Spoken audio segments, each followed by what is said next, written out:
യമനിൽ നിന്നും തൊടുത്തുവിട്ട മിസൈലുകൾ ഇസ്രായേലിൽ പതിച്ചതായി റിപ്പോർട്ടുകൾ ചെയ്തതിന് തൊട്ടു പിന്നാലെ വ്യാഴാഴ്ച ഇസ്രായേൽ വിമാനത്താവളവും സൈനിക കേന്ദ്രവും ഒരു US യുദ്ധക്കപ്പലും ലക്ഷ്യമിട്ട ഇറാൻ പിന്തുണയുള്ള ഹൂതികൾ വ്യക്തമാക്കിയിട്ടുണ്ട്. ടെൽ-അവീവിന് തെക്ക് ബെൻ ഗുരിയോൺ വിമാനത്താവളം ലക്ഷ്യമാക്കി ഒരു ബാലിസ്റ്റിക് മിസൈലും ഒരു സൈനിക ലക്ഷ്യവും ഹൂതികൾ ലക്ഷ്യമിട്ടതായി അവരുടെ സൈനിക വക്താവ് യഹിയ സാരി വ്യക്തമാക്കി. വ്യാഴാഴ്ച നേരത്തെ ജെറുസലേം ഉൾപ്പെടെ ഒന്നിലധികം പ്രദേശങ്ങളിൽ വ്യോമാക്രമണം സൈറണുകൾ മുഴക്കിയതിനെ തുടർന്ന് ഇസ്രായേൽ പ്രദേശത്തേക്ക് കടക്കുന്നതിന് മുമ്പ് യമനിൽ നിന്ന് വിക്ഷേപിച്ച 2 മിസൈലുകൾ തടഞ്ഞതായി ഇസ്രായേൽ സൈന്യവും വ്യക്തമാക്കിയിട്ടുണ്ട്. അമേരിക്കൻ വിമാനവാഹിനി കപ്പൽ US ഹാരി എസ് ട്രൂമാൻ ഉൾപ്പെടെയുള്ള ചെങ്കടലിലെ ശത്രുപരമായ യുദ്ധക്കപ്പലുകളെ വിമതർ ലക്ഷ്യം വെച്ചിരുന്നു എന്ന് സാരി വ്യക്തമാക്കി.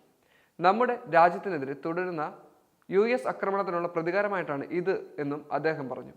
മാർച്ച് 15-ന് ഹൂതികൾക്കെതിരെ വ്യോമാക്രമണം ഉൾപ്പെടുന്ന ഒരു വലിയ തോതിലുള്ള ഓപ്പറേഷൻ എന്ന് സെൻട്രൽ കമാൻഡ് വിളിച്ചതായി അമേരിക്കയും പറഞ്ഞിരുന്നു.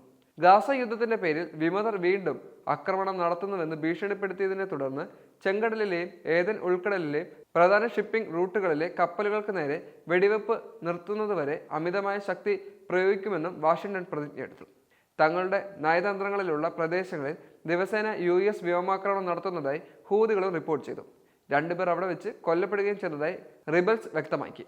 വ്യാഴാഴ്ച നേരത്തെ വിമത നിയന്ത്രണത്തിലുള്ള തലസ്ഥാനമായ സനയ്ക്കടുത്ത് രാത്രിയിൽ നടന്ന വ്യോമാക്രമണങ്ങളിൽ 2 പേർ കൊല്ലപ്പെട്ടതായി വിമതരും പറഞ്ഞു. ഇതിന് അമേരിക്കയാണ് ഉത്തരവാദികളെന്നും അവർ ആരോപിക്കുകയും ചെയ്തു. തലസ്ഥാനത്തിന്റെ വടക്കും തെക്കും സന ഗവൺമെന്റിൽ ഏകദേശം 20 അക്രമങ്ങൾ നടന്നതായി ഹൂതികളുടെ അൽ മസീറ TV ചാനൽ റിപ്പോർട്ട് ചെയ്തിരുന്നു. അമേരിക്കൻ ആക്രമണത്തിൽ 2 പേർ കൊല്ലപ്പെടുകയും 2 പേർക്ക് പരിക്കേൽക്കുകയും ചെയ്തു. ഹൂതികളുടെ നിയന്ത്രണത്തിലുള്ള ആരോഗ്യ മന്ത്രാലയത്തിന്റെ വക്താവ് അനീസ് അൽ അസ്ബാഹി സോഷ്യൽ മീഡിയ പ്ലാറ്റ്ഫോമായ എക്സിൽ ഇത് വ്യക്തമാക്കുകയും ചെയ്തു. ഇറാൻ പിന്തുണയുള്ള വിമതരുടെ വടക്കൻ ശക്തി കേന്ദ്രമായ സാദയിൽ വ്യാഴാഴ്ച പുലർച്ചെ ആക്രമണങ്ങൾ നടന്നതായി അൽ മസീറ റിപ്പോർട്ട് ചെയ്തു. ഹൂതി മാധ്യമങ്ങൾ കഴിഞ്ഞ ദിവസം 17 തവണ ആക്രമണം നടത്തിയതായി പറയുന്നു.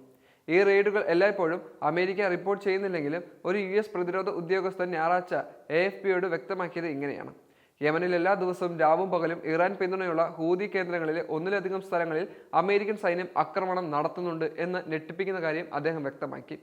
ഹൂതികൾ അവകാശപ്പെടുന്ന ഏറ്റവും പുതിയ ആക്രമണങ്ങളിൽ മാർച്ച് 15-ലെ ആക്രമണങ്ങളുമായി ബന്ധപ്പെട്ട അഴിമതിയിൽ വാഷിംഗ്ടൺ കുടുങ്ങിയതോടെയാണ് വാണിജ്യപരമായി ലഭിച്ച മെസ്സേജിംഗ് ആപ്ലിക്കേഷനായ സിഗ്നലിലെ മുതിർന്ന US ഉദ്യോഗസ്ഥരുടെ ചാറ്റ് ഗ്രൂപ്പിൽ അബദ്ധത്തിൽ എഡിറ്ററുമായി പങ്കിട്ട സന്ദേശങ്ങളുടെ ട്രാൻസ്ക്രിപ്റ്റ് അറ്റ്ലാന്റിക് മാഗസിൻ പ്രസിദ്ധീകരിച്ചത്. മാർച്ച് 15-ലെ ആക്രമണ പദ്ധതികളുടെ വിശദാംശങ്ങൾ വ്യാഴാഴ്ച മാഗസിൻ പ്രസിദ്ധീകരിച്ചിരുന്നു.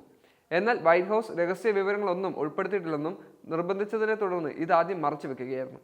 US ആക്രമണങ്ങൾക്ക് മറുപടിയായി യമൻ തീരത്ത് ട്രൂമാൻ കാരിയർ ഗ്രൂപ്പിന് നേരെയുണ്ടായ ഒന്നിലധികം ആക്രമണങ്ങളുടെയും ഇസ്രായേലിന് നേരെ തൊടുത്തുവിട്ട പ്രൊജക്ടൈറ്റുകളുടെയും ഉത്തരവാദിത്തം ഹൂതികൾ ഏറ്റെടുക്കുകയും ചെയ്തിട്ടുണ്ട്. ഗാസ യുദ്ധം ആരംഭിച്ചതിനു ശേഷം പാലസ്തീൻ ജനതയോട് ഐക്യദാർഢ്യം പ്രഖ്യാപിച്ചുകൊണ്ട് ഹൂതികൾ ചെങ്കടലിലും ഏദൻ ഉൾക്കടലിലും കപ്പൽ ലക്ഷ്യമാക്കി ആക്രമണം ആരംഭിച്ചിരുന്നു.